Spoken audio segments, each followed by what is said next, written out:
Greetings, class. My name is Caleb Teratuta, and this is my second discussion for week 3 of our class. So, the first criteria to be discussed is a personal tragedy and a personal victory. So, a personal tragedy of mine is psychological strife in varied forms that imposes issues of social functioning, academic performance, and general issues with performance mentally. Specifically, I suffer from bipolar disorder, generalized anxiety disorder, depersonalization derealization disorder, which is dissociative disorder, schizoid personality disorder, and schizotypal personality disorder. It sounds like a lot, but they're very comorbid with one another, so they do blend quite a bit. Now, a personal victory of mine is completing my Marine Corps contract. Obviously, I completed basic training and Marine combat training. I actually was second place in my schoolhouse for cyber network operator, and that consists of both physical and academic excellence. And I received the Navy Marine Corps Achievement Medal, which is a very coveted medal for going above and beyond your station. And I finished 5 years of active service with an honorable discharge. So as far as learning goes, some of the issues associated with the tragedy portion is that bipolar disorder is my primary diagnosis, and it includes occupational functioning issues to include frequent unemployment, and there's also psychosocial impairment such as just general issues revolving interpersonal interactions.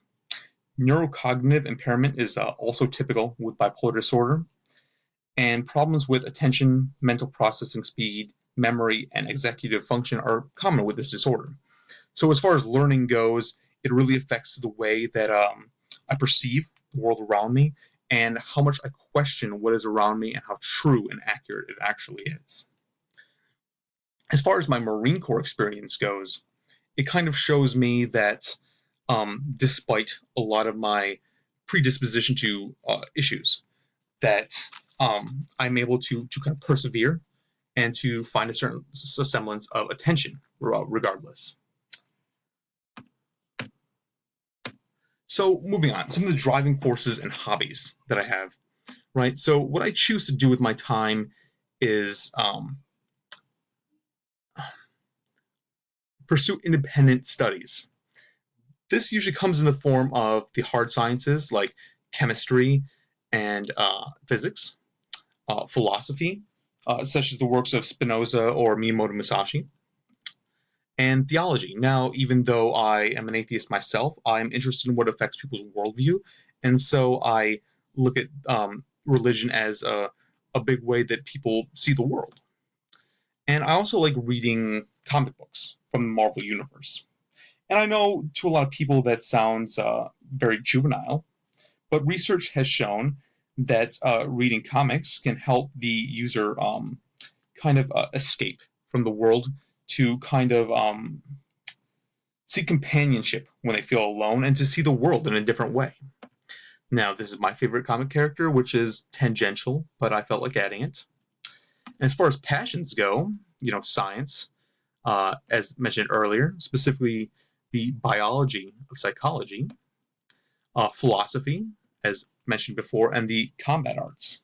So the way this affects learning specifically is, science offers a certain consideration for rational thought, whereas philosophy incites a certain level of wonder.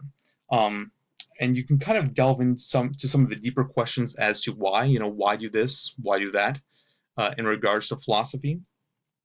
And what I find with the combat arts is it establishes this kind of intimate interplay between reality and myself, and it kind of imbues the sense of discovery, which affects learning. So, a day in my life. It's rather mundane, and of course it's variable from day to day, but the general essentials are there. So I will awaken, eat my first meal, take my medication, and then I'll indulge in fantasy. Once again, sounds a little juvenile, but to me, the dream world that I create while asleep is just as real, subjectively speaking, as anything that we objectively face in the world. So I indulge in that. I begin my university studies year. Usually the precursors is studying and whatever I need to do for assignments. Eat my second meal. Continue my studies. Overall, I'll spend between 6, maybe 12 hours doing university studies. It takes me a while because of my conditions. After this, I'll de-stress, which usually entails um, actually studying for fun, going back to that independent learnings. And then I'll exercise every day. So now, as far as emotional triggers go, any kind of interpersonal interaction, such as conversation, just seeing other people, and seeing any of the prejudice that people face or myself any given day is a huge trigger for me, and it incites a very strong emotional response.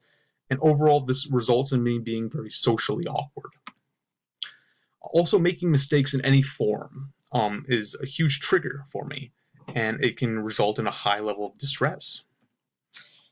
Irritants uh, goes back to my psychiatric issues that I mentioned before, social interactions, which I mentioned just now.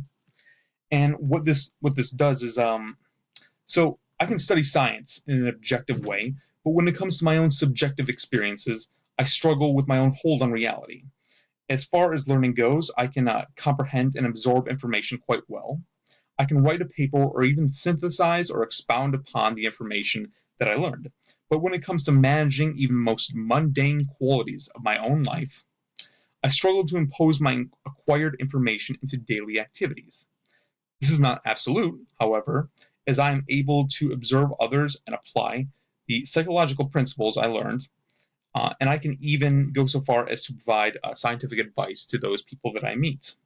But when it comes to my own life, I have a very hard time applying these things I learn, and it results in a loss of control, a feeling of a loss of control, which is why I kind of chose this image here.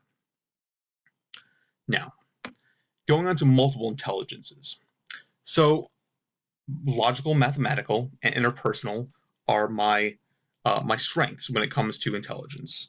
That factors in the logical thinking, and it also factors into the philosophical thinking. And so when it transfers onto the online environment, I don't have a whole lot of social interactions in the online forum, which really helps my interpersonal. I can articulate a lot of things by myself better, and then I can, even though the instructor will provide the information that you need to read, you'll essentially discover this information yourself, which kind of feeds into my interpersonal and logical, and then the information is clearly presented.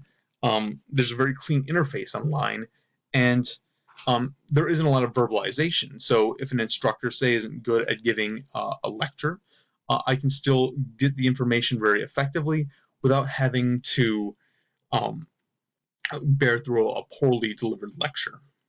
And so what this really comes down to is this interesting interplay um, in which the human mind is learning in an entirely different way based on our experiences on the online world. So, and of course, there's a lot of articles on how the online forum is changing the way that we learn, but of course, that will be covered in this particular assignment. So these are the references I used for this assignment, and I would like to thank you for your time, and whoever's reading this or listening to this, have a great day.